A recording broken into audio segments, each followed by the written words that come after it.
Hello everyone, I am मैंग Jain from Lexis and company. आज हम बहुत इंपॉर्टेंट टॉपिक पे डिस्कस करने जा रहे हैं जो कि आज के टाइम पे अभी इस टाइम पे बहुत ज्यादा चर्चा में भी है। How Delhi government lose their powers. जैसे कि आपने बहुत सुना होगा कि जो हमारे सीएम हैं अरविंद केजरीवाल, उन्होंने उनकी काफी सारी पावर्स छीन ली गई है थ्रू एक अमेंडमेंट के। तो पहले मैं आपको वो अमेंडमेंट दिखाना चाहूंगा। Okay, if you can see, ये the government of national capital territory of Delhi amendment bill 2021। इसके अंदर ये जो एक अमेंडमेंट बिल जो 2021 में अभी आया इन एंड ऑफ मार्च, ये बिल जो आया, ये बिल बहुत ज्यादा दिल्ली गवर्नमेंट के लिए काफी चीजें उसने चेंज कर दी। इफ यू कैन सी, अगर मैं आपको if you can see this one, the expression government refer to in any law to be made by the legislative assembly shall mean the lieutenant governor. Okay, before understanding this clause, we have to understand the functioning of Delhi government. Okay, Delhi government में if I'm talking about Council of Ministers, and apart from that जो आपने elect की है government, Delhi government के साथ कुछ powers या कुछ डिसीजन मेकिंग पावर्स एलजी के पास है। अब एलजी कौन है? एलजी एक सेंट्रल गवर्नमेंट अपॉइंटेड पर्सन है जो सुपरवाइज, और उसके पास भी कुछ पावर्स है जैसे कि land, land police and public orders. ये जो तीन सेक्टर्स है, इसके सारे डिसीजंस एलजी लेता है। उसके अलावा सारे डिसीजंस दिल्ली गवर्नमेंट के पास आते हैं अंडर चीफ मिनिस्टर। ओके, लेकिन जो ये एक्सप्रेशन द एक्सप्रेशन गवर्नमेंट, इसने गवर्नमेंट का मतलब बदल दिया। इसने, if you can see the expression government, ठीक है, not if you see this expression government referred to in any law to be made by the legislative assembly shall mean the lieutenant governor। मतलब अब से जो government legislative assembly कहा जाता था, वो लेजिस्लेटिव असेंबली नहीं, वो अब एलजी है। ओके, तो देर सो आप ये देखोगे काफी सारी पावर्स इस अमेंडमेंट के थ्रू काफी सारी पावर्स दिल्ली गवर्नमेंट से एलजी पे शिफ्ट की गई है। इफ यू सी, अगर मैं बात करूं, जो हमारे सीएम है अरविंद केजरीवाल दिल्ली गवर्नमेंट के, ठीक है, वो पुलिस और कुछ पावर्स जो एलजी को दे रखी है उसकी रिक्वेस्ट करते थे कि वो पावर्स दिल्ली गवर्नमेंट को दी जाए और एक प्रॉपर स्टेटहुड बनाया जाए। लेकिन नहीं, इस अमेंडमेंट ने तो पूरा रिवर्स कर दिया है। इवन जो दिल्ली गवर्नमेंट के पास जो पावर्स थी वो एलजी को दे दी है। If you see section 4 subpart provide that the legislative assembly shall not make any rule to enable itself or its committee to consider the matter of day-to-day administration of the capital or conduct inquiries in relation to the administrative decisions।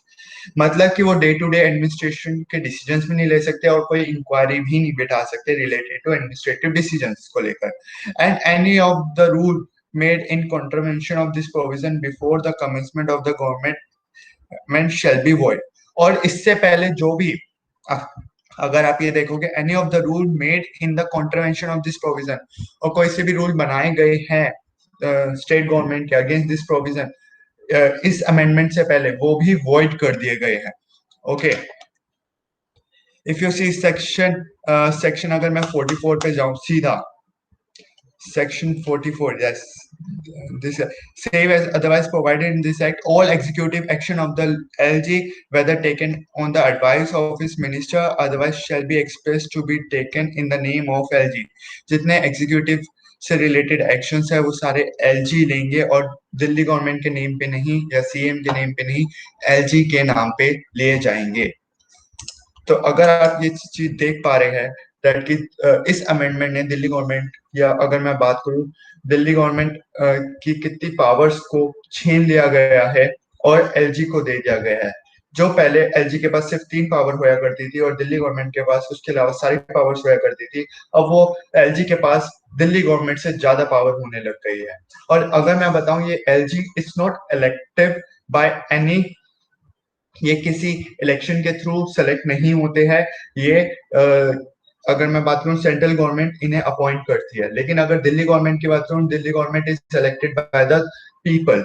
Okay, या if I am talking about citizens of Delhi, लेकिन LG जो है वो appointed होता है। तो यहाँ पे एक तरीके से क्वेश्चन आता है डेमोक्रेटिक स्टेट के ऊपर कि जो आप जिन्हें चूज कर रहे हो उसके पास पावर्स नहीं है, और उसके पास पावर्स है जो सेंट्रल गवर्नमेंट ने अपॉइंट किया है। बेसिकली जो स्टेट के इलेक्शंस होते हैं, या अगर मैं बात करूं वो एक स्टेट के इलेक्शंस के थ्रू एक गवर्नमेंट बनती है उस स्टेट की, और उस गवर्नमेंट के पास ज्यादातर रूल्स होते हैं। दैट्स वाई एक फेयर रहता है उस गवर्नमेंट के पास कि वो 5 साल बाद दोबारा उसे इलेक्शन लड़ना पड़ेगा, जहाँ पे पब्लिक उससे चूज करेगी, ठीक है, और उस बेसिस पे वो आगे कंटिन्यू कर पाएंगे। लेकिन ये फेयर दिल्ली में खत्म हो चुका है, बिकॉज दिल्ली गवर्नमेंट के पास कोई पावर ही नहीं है, और जो जितनी भी मोस्ट ऑफ द पावर्स है वो सारी एलजी के पास है। And LG have a powers to decide day to day administrative, land, police, public order, even execution actions as well. Okay, तो जितनी भी पावर्स है वो सारी एलजी को दे दी गई है। तो यहाँ पे अगर मैं बात करूँ दिल्ली गवर्नमेंट या दिल्ली स्टेट की डेमोक्रेसी बिल्कुल खत्म हो चुकी है। Okay, if I am talking about Delhi democracy is totally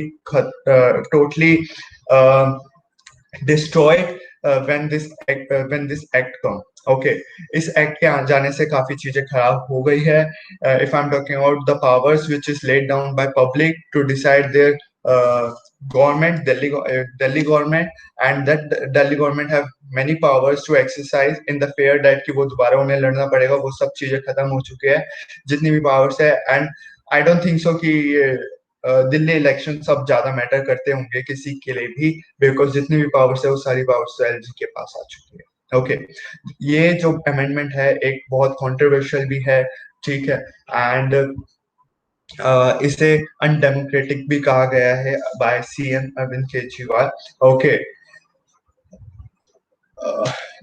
this is amendment done. अब इसको समझने से पहले हमें ये समझना पड़ेगा दिल्ली का बैकग्राउंड। ओके, पहले दिल्ली स्टेट थी 1956 से पहले दिल्ली स्टेट थी। 1956 में एक स्टेट रिकॉग्निशन एक्ट आया, स्टेट रिकॉग्निशन एक्ट 1956, जिसने स्टेट दिल्ली को रिकॉग्नाइज एज ए यूटी किया गया, यूनियन टेरिटरी।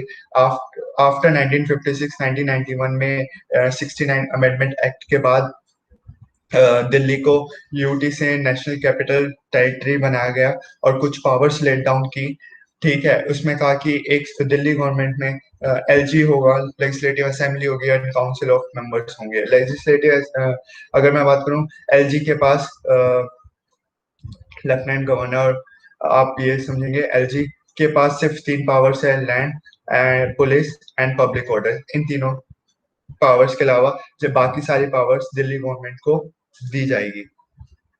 इस तरीके से 1991 से लेके अभी तक दिल्ली की फंक्शनिंग होती थी। अब इस अमेंडमेंट के बाद काफी सारी चीजें चेंज हो चुकी है, एंड इवन